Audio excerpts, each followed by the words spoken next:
Okay, I'm trying to be more talkative. I just woke up not too long ago, and I wanted to do this earlier in the morning on a weekend. And I thought a Saturday would be as good as any. You see me, now that I have the camera up, you see me pulling up to what looks like kind of an average-looking parking lot. Doesn't look like too much, does it? In a building here? And I hope they don't think I'm crazy or scoping the place, because there's people working here. It's an ambulance service. This is what used to be Daly's Ambulance. I think it either still is or it's an ambulance service with another name. I didn't really look at the doors. But that used to be Berger School.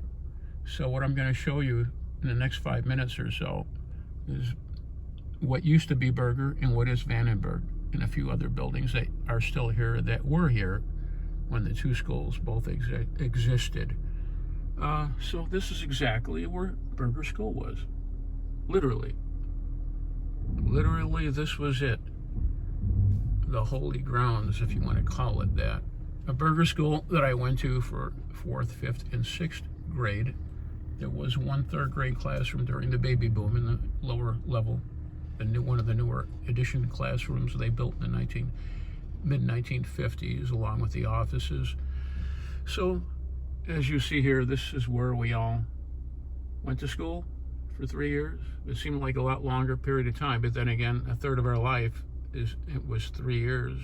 So 3 years in our 60s and 70s might not amount to much, but when you're 9, 10, and 11, that's the third of your life. So it did seem to be a lot longer than 3 years. It was a great little school. It would have been great for 8 years. But of course, I'll show you later the school that still is there for our first 3 years, Vandenburg. So this is pretty much exactly as you see the fence in that White House. I'll show you more of the White House. It was the Vandenburg house that was always there.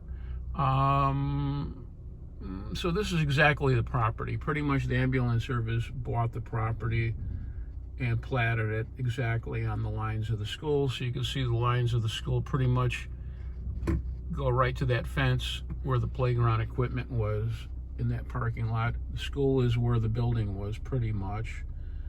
Then of course there was like an in-between area with 2 playgrounds.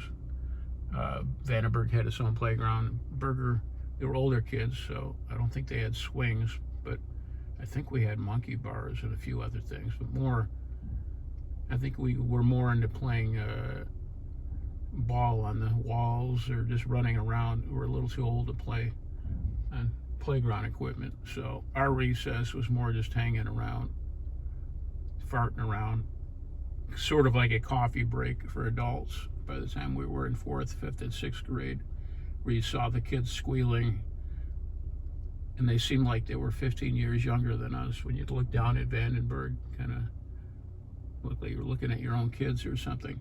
Okay, so I don't want to be hanging around here too long, because I don't want them to think I'm scoping the place out or something. They probably don't, but anyway, that was Berger.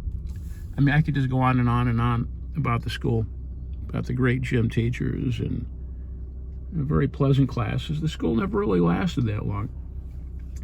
I mean, it lasted maybe, well, the school itself was an old school. It was built, I think, in 1917. But as far as the new incarnation of it, it really, for all intents, was 2 schools, because most of what you remember as Berger School were the wings of it. The old school just had the 6th grade upstairs in the library.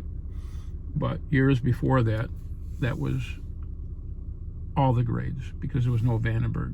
So it was 4th through 8th grade, and there were 4 classes. Each class had 2 grades, up to even the 1950s. It wasn't until the mid-50s when they built the 2 wings, one in 1957 and one in 1959. One wing was the 4th grade. The other became the 5th grade. The 5th grade. And then upstairs was the 6th grade. So that's about it.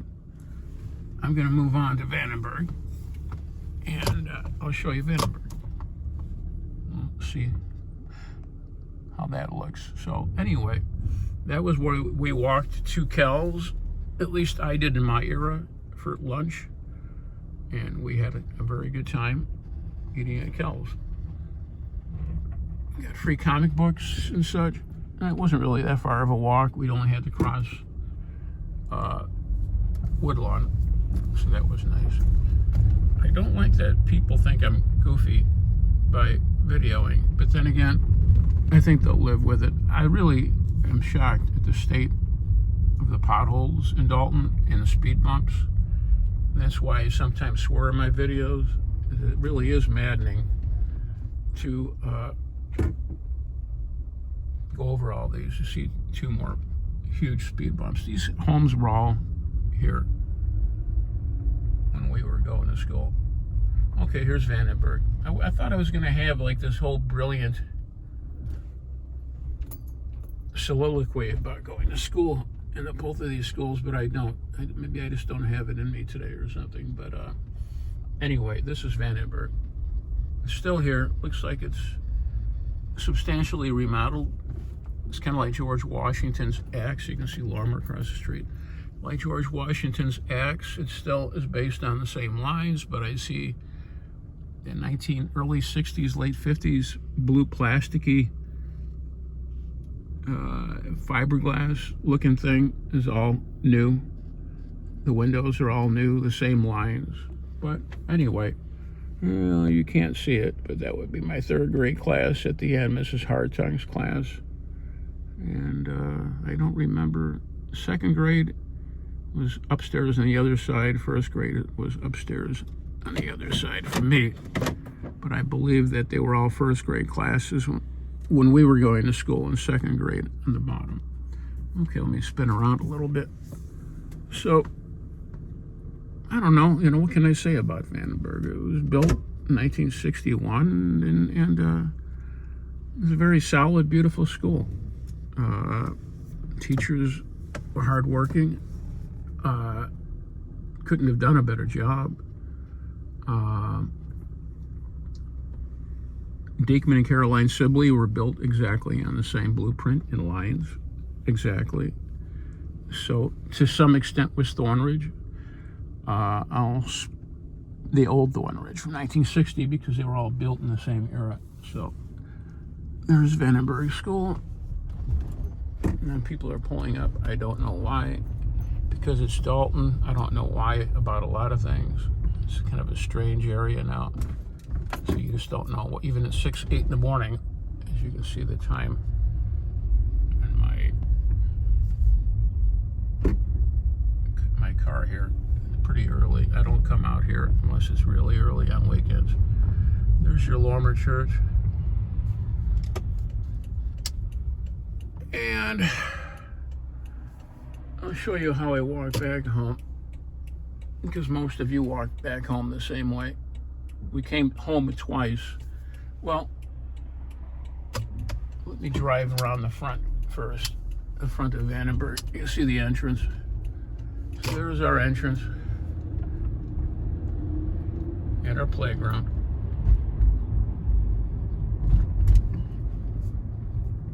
Go ahead. There's the playground still there. I gotta watch when I take these videos, because one, I don't like people seeing me with my phone up. Two, I don't want the cops seeing me with my phone up. Not that they do anything, but they could. Three, I don't really like being in Dolton personally, especially by myself, but so I don't feel so comfortable doing it, but I'm doing it. So anyway, that's the back of Lorimer. So this is how we walked home from school. Some people walked home on Shepherd because they kind of lived in these spur little streets. It's a diagonal street. We're on Shepherd, so it fed all the kids that lived. Many lived back here in Dorchester, Woodlawn, Kimbark, Kenwood, Blackstone, Dante. So anyway, this would be where I would be walking. I would be walking down Lincoln.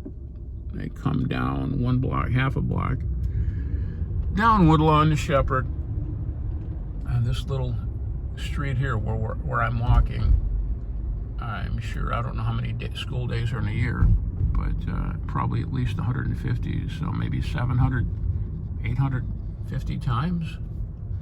I walked home. Don't forget, twice a day we came home for lunch. I hate to keep on bringing up Bozo, but yeah, that was a big thing. Matter of fact, they had the TV going on in the schools, which I did not know. I had to eat lunch at school one day. My mom had to go somewhere. And I was kind of shocked to see that they put a TV in the gym, which was the lunchroom for the kids that didn't go home. And I thought that was pretty nice that they set them up for that. It was profoundly great school, Berger and Vandenburg both. Great teachers, great kids, good education. You can't beat it. So anyway, I showed you this street last time I took a video of coming home. We're actually going to school. This time it's coming home. That would be my house. Okay, so it wasn't that far of a walk, was it, to my house?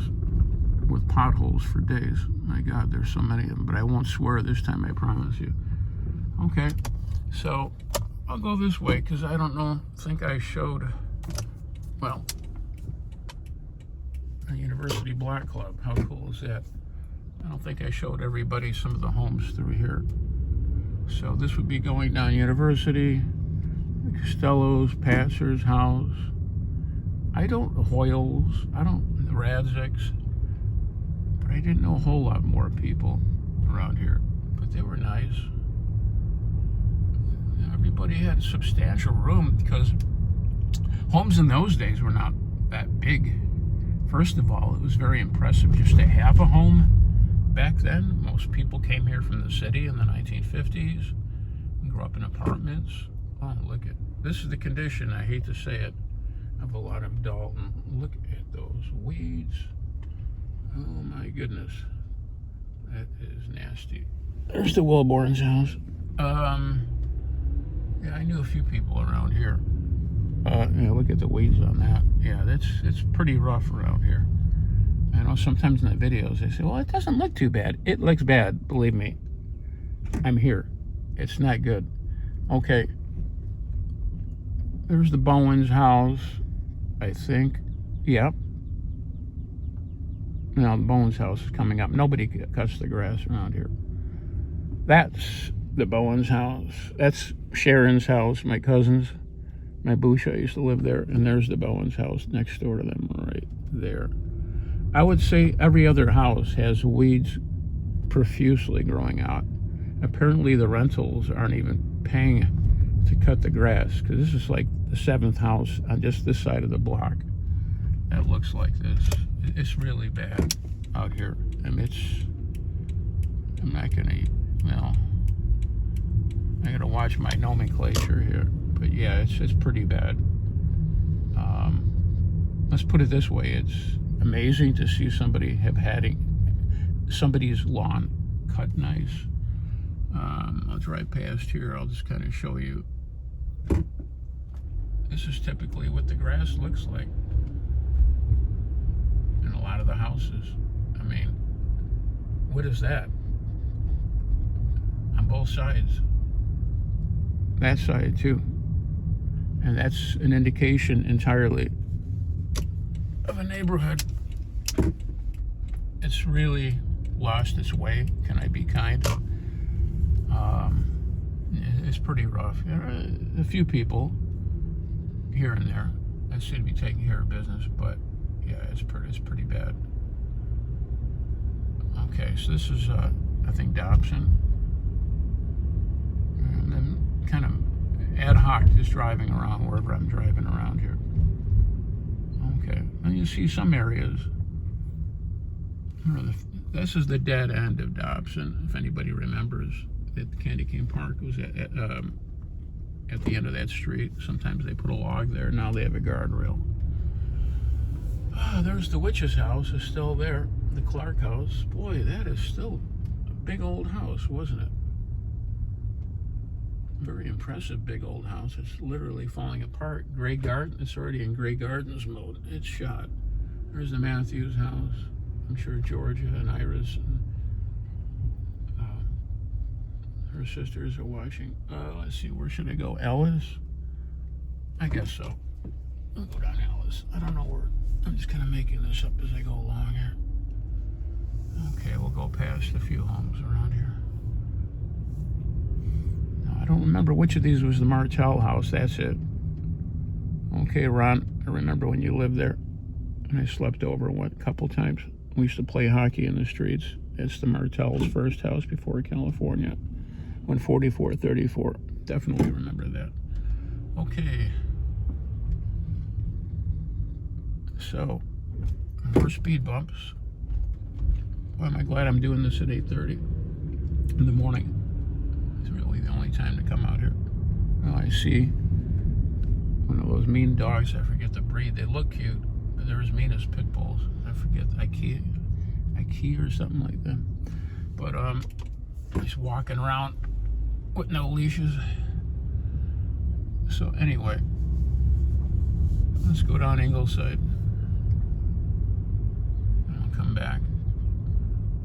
As I'm just making this up entirely as I go along. Not that there's that much to make up. I'm deciding on is what street to go on. Believe me, it's very okay at 8:30. So if anybody ever comes out to look at houses and stuff, go at 8:30 or 7:30 or something like that.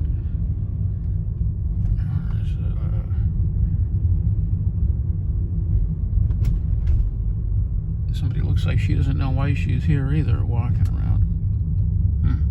Maybe she'll figure it out one day. So anyway, yeah, I have not seen a street yet that didn't have, that wasn't entirely ripped up with potholes. Dolton's budget apparently is so nothing that they haven't paved any of their streets and resurfaced them for years. I don't know if you guys can see that. Look at that. I have to go over this street like at about, I'm almost going at 0. But I guess it's like a de facto pothole. You know, I mean, it's as good as a pothole, and not as good as a wink, right? So, hey, save on speed bumps. Stop paving the streets. Cars will go slow because they have to. You know, if they like their transaxles intact, they'll go slow. Look at these potholes. Oh my God! Right in front of the Smolinski's old house. John, if you're watching, look at your potholes in front of your street. They are nasty. Okay, so I'm kind of coming up where I came last time. Look at that one. Holy shit. That is like about 2.5 feet deep. Oh, like they just have like trees just blocking the street. Their public works has had like a week since the last storm that did this, at least a week. That shows you the responsiveness of the new mayor, just letting it lay there for a week, blocking half the street.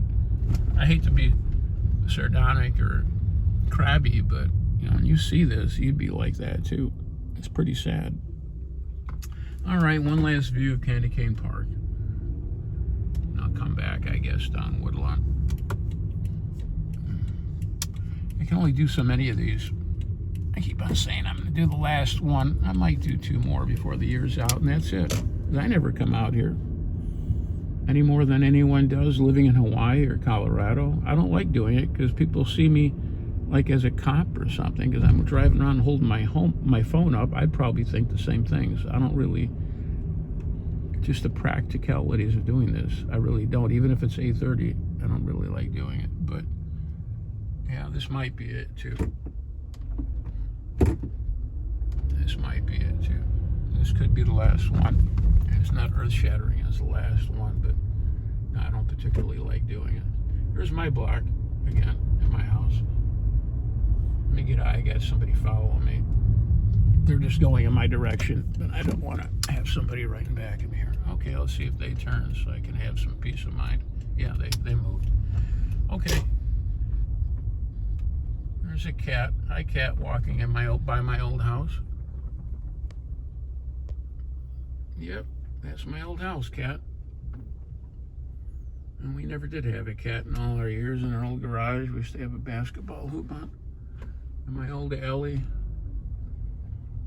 with a motorcycle in the back. Okay. Let's see what we got here. This is Tommy Wilborn, my first little friend when I was about 5 or 4. And originally lived there before they moved to 145th in University.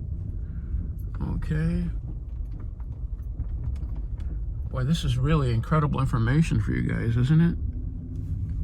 This is right up there with the tariffs and everything. Okay, somebody wants to go past me. Go ahead, go past. Okay, not much more to say. I really feel sorry for these people that live here, not just because they're living in a rough neighborhood, but because of the potholes. I couldn't live in an area that has potholes like craters of the moon everywhere. I wouldn't. I would be at like the village hall every month